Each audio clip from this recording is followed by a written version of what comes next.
Leitura bíblica do Antigo e Novo Testamento. Porção de hoje.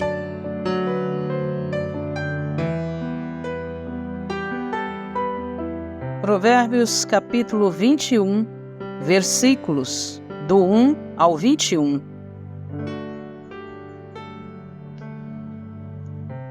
Como ribeiros de águas, assim é o coração do rei na mão do Senhor. Este, segundo o seu querer, o inclina. Todo o caminho do homem é reto aos seus próprios olhos, mas o Senhor sonda os corações. Exercitar justiça e juízo é mais aceitável ao Senhor do que sacrifício. Olhar altivo e coração orgulhoso, a lâmpada dos perversos, são pecado. Os planos do diligente tendem à abundância, mas a pressa excessiva à pobreza.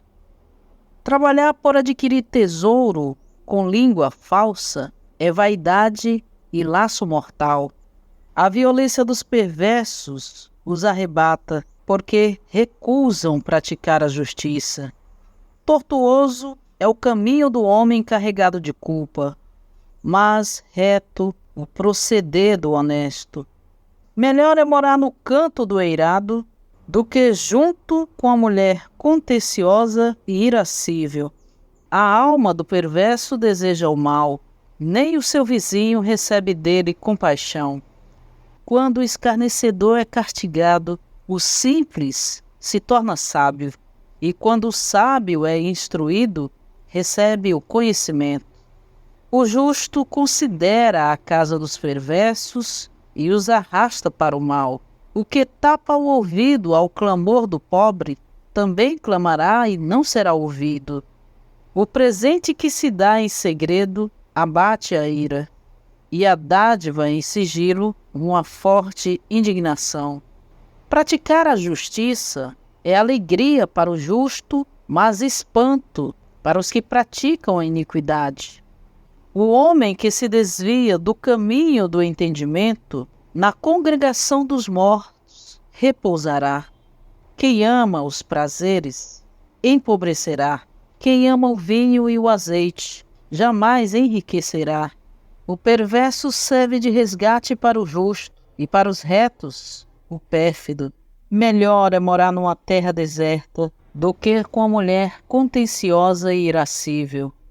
Tesouro desejável e azeite há na casa do sábio, mas o homem insensato os desperdiça.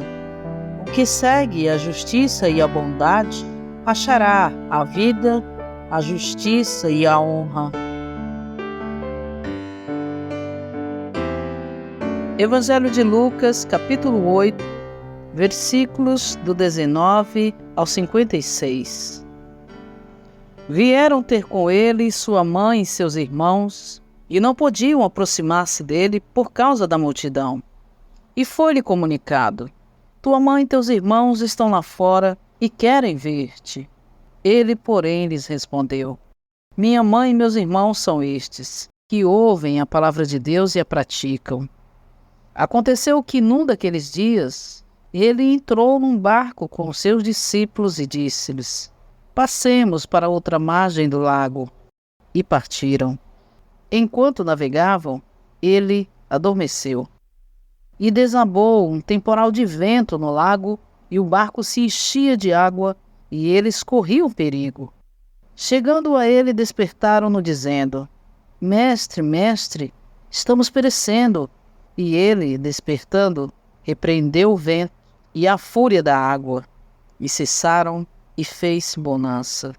Então lhes disse: onde está a vossa fé? E eles, possuídos de temor, maravilharam-se, dizendo uns aos outros: quem é este, que até aos ventos e à água dá ordens, e eles lhes obedecem? E navegaram para a região dos Gerazenos, que está defronte da Galileia. Ao desembarcar, veio-lhe ao encontro um homem da cidade, possesso de demônios. Havia muito que não vestia roupa, nem habitava em casa alguma, mas nos túmulos. Quando viu a Jesus, prostrou-se diante dele, gritando, e disse em alta voz: Que tenho eu contigo, Jesus, Filho do Deus Altíssimo? Rogo-te que não me atormentes. Porque Jesus ordenara ao espírito imundo que saísse do homem, pois muitas vezes se apoderara dele e mantinham-no sob guarda, preso com correntes e grilhões. Mas ele os rompia e era impelido pelo demônio para os desertos. Perguntou-lhe Jesus: qual o teu nome? Respondeu ele: Legião, porque tinham entrado nele muitos demônios. E rogavam-lhe que não os mandassem ir para o abismo. Ora, havia ali, pastando no monte, uma manada de muitos porcos, e rogaram-lhe que lhe permitissem entrar naqueles porcos. E ele lhes deu permissão. Tendo os demônios saído do homem, entraram nos porcos, e a manada precipitou-se despenhadeiro abaixo para dentro do lago e se afogou. Os que os apacentavam, vendo o que acontecera, fugiram e o anunciaram na cidade e nos campos, e saíram para ver o que sucedera. E vieram ter com Jesus, e acharam o homem de quem haviam saído os demônios, vestido e em perfeito juízo, assentado aos pés de Jesus. E tiveram medo. Os que haviam visto os fatos, contaram-lhes como fora salvo o endemoniado. Toda a multidão da circunvizinhança dos Gerazenos pediu-lhe que se retirasse deles, pois estavam possuídos de grande medo. E ele, entrando no barco, voltou. O homem de quem tinham saído os demônios rogavam-lhe que o deixasse estar com ele. Jesus, porém, o despediu, dizendo: volta para tua casa e conta quão grandes coisas Deus fez por ti. Então ele se foi proclamando por toda a cidade quão grandes coisas Jesus lhe tinha feito. Ao regressar Jesus, a multidão o acolheu, pois todos o estavam esperando. Eis que veio um homem cujo nome era Jairo, que era chefe da sinagoga, e prostrando-se aos pés de Jesus, lhe suplicava que entrasse em sua casa, pois tinha uma filha única, de uns 12 anos, que estava à morte. Enquanto ele ia, as multidões o apertavam, e uma mulher, que havia 12 anos, tinha um fluxo de sangue, e gastara com médicos todo o seu sustento, e por ninguém pudera ser curada, aproximou-se por trás e tocou-lhe a franja da veste. E no mesmo instante se estancou o fluxo do seu sangue. E Jesus disse: quem é que me tocou? Como todos negassem, Pedro disse: Mestre, as multidões te apertam e te comprimem. Mas, disse Jesus, alguém me tocou, pois percebi que de mim saiu poder. Vendo a mulher que não passava despercebida, veio tremendo e, prostrando-se diante dele, declarou à vista de todo o povo por que razão o havia tocado e como fora instantaneamente curada.